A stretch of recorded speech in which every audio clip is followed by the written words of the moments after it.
Hello hi everyone, welcome back to Simple Blogs with Durga. ఇవాళ వచ్చేసి మన ఛానల్లో ఒక మంచి బ్రేక్ఫాస్ట్ రెసిపీ అయితే మీ ముందుకు వచ్చేసాను. Healthy breakfast recipe sprouts dosa. ఇక్కడ ఎలా చేయాలో చూసేసుకుందాం. ముందుగా అయితే మొలకెత్తిన శనగలు ఒక కప్పు, దానికి మనకు ఎంత కారం తింటాం దాన్ని బట్టి పచ్చిమిర్చి, జీలకర్ర ఒక స్పూన్ జీలకర్ర, ఉప్పు వేసేసుకొని వాటర్ పోసేసుకొని మంచిగా మిక్సీ పట్టేసుకోవాలి. ఇలా బ్యాటర్ అయితే రెడీ అయిపోతుంది. దోశ బ్యాటర్ లాగే మిక్సీ పట్టేసేసుకోవాలి. చూసారు కదా, ఈ విధంగా ఉప్పు కూడా వేసేసుకున్నాం కదా, ఈ కన్సిస్టెన్సీ ఉంటే సరిపోతుంది.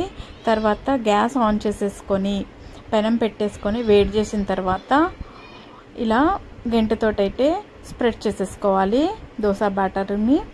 చూసారు కదా, ఆ విధంగా ఇలా ప్లెయిన్గా కూడా తినొచ్చు. ఇష్టమైన వాళ్ళైతే ఉల్లిపాయ కట్ చేసేసుకొని దాని మీద వేసేసేసుకోవచ్చు. దోశ మీద వేసేసుకొని కూడా ఎంజాయ్ చేయొచ్చు.